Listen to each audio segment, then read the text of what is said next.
സുജിത്തെ ഒന്ന് പോയി നോക്കണോ? സർ, എന്താണോ വന്ന് പോലീസ് സ്റ്റേഷനിൽ കയറി കളി തുടങ്ങി? അയ്യോ, അങ്ങനെയൊന്നും പറയില്ല സാറേ, വേറെ നിവർത്തിയില്ലാത്തോണ്ടാ. ഞങ്ങളുടെ മോളെ കാണാനില്ല സാറേ. ഓ, ഈ പൊട്ടത്തേക്കോട് ചോദിച്ചാൽ മതി, അവൻ പറയും മോളുണ്ടെന്ന്. പറയാം. അയ്യോ, എന്റെ മോനൊന്നും ചെയ്യില്ല സാറേ, അവനൊന്നും അറിയില്ല. അവന് പെണ്ണെന്ന് വെച്ചാ ജീവനാ. പാലകൻ പൂത്തു തുടങ്ങി. എന്നിട്ടും യക്ഷിക്ക് വരെ രാത്രി പുറത്തിറങ്ങാൻ പേടിയാണ്.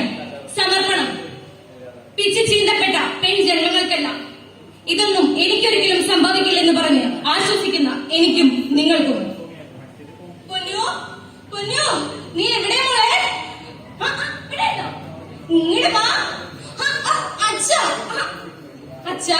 അച്ഛൻ പോയിട്ട് വരുമ്പോ മോൾക്ക് കോലിമിഠായി കൊണ്ടുവരുമോ? ആ, അച്ഛന്റെ മോൾക്ക് അച്ഛൻ കോലിമിഠായി കൊണ്ടുവരാട്ടോ. ആരും ചന്തയിലൊന്ന് പോയിട്ട് വരട്ടെ. 2 പേർക്കും കവറ് നിറയെ മിഠായി കൊണ്ടുവരാം.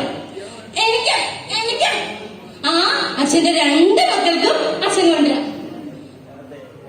ഇവിടെ നിൽക്കുകയല്ലോ എല്ലാവരും. പൊന്നു, അമ്മ ഭക്ഷണം എടുത്തു വെച്ചിട്ടുണ്ട്. കഴിക്കണം, ഏട്ടനും കൊടുക്കണം, പഠിക്കണം കേട്ടോ. പോട്ടെ, പോവേട്ടാ.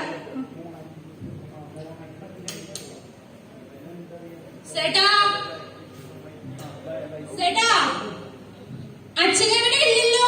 ആരാ? അറിയായിരുന്നോ? മോളിന് വന്നേ, മാമനൊന്ന് കാണട്ടെ.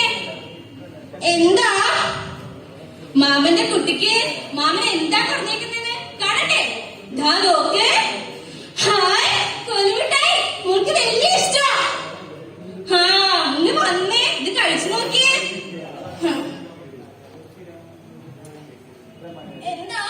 എന്തിനാ ഇങ്ങനെ തുടങ്ങേ? വേണ്ട, മോൾക്ക് പേടിയാ. വേണ്ട. ഞണ്ടിപ്പോകരുത്.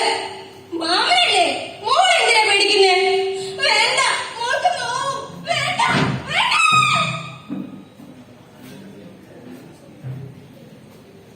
പ്രേക്ഷകരെ ഞെട്ടിച്ചിരിക്കുന്ന ഒരു സംഭവമാണ് ഇന്നിവിടെ അരങ്ങേറിയിരിക്കുന്നത്. നമുക്ക് പ്രേക്ഷകരോട് ചോദിക്കാം, എന്താണ് നിങ്ങൾക്ക് പറയാനുള്ളത്? ഓ, എന്നാ പറയാനാ, പെണ്ണുങ്ങളുടെ ബംഗാളികളെ കൂടെ താമസിച്ച ഇതൊക്കെ തന്നെ ഇരിക്കും. എന്താ ഈ പറയണേ? നാം കർമ്മം ചെയ്യണോ? നടക്കില്ല, നാം ചെയ്യില്ല. എന്നെ ജാതിപ്പെട്ട കുട്ടിക്ക് കർമ്മം നാം ചെയ്യാനോ? നടക്കില്ല. ഞാനും എന്റെ പാർട്ടിയും ഇതിനെതിരെ ശക്തമായി തന്നെ പ്രതികരിക്കും. എല്ലാവരും ഞങ്ങൾക്ക് വോട്ട് ചെയ്യണേ.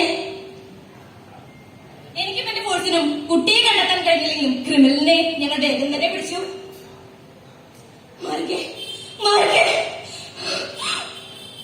എന്താ, നമ്മുടെ മോളെ കണ്ടോ? നമ്മുടെ മോളെ കണ്ടോ? ഉറങ്ങ.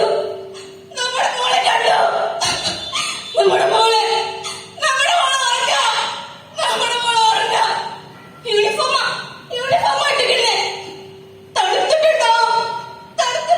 അതുകൊണ്ടല്ലേ പൊതിച്ചിരിക്കുന്നേ. നമ്മുടെ മോള് ഉറങ്ങാ.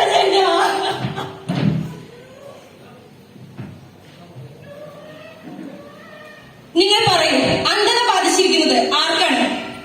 കഥയിലെ പിതാവിനോ അതോ നിങ്ങൾക്കോ? ബുദ്ധിമാന്ദ്യം സംഭവിച്ചിരിക്കുന്നത് ആർക്കാണ്? കഥയിലെ സഹോദരനോ അതോ ഈ സമൂഹത്തിനോ? നന്ദി, നമസ്കാരം.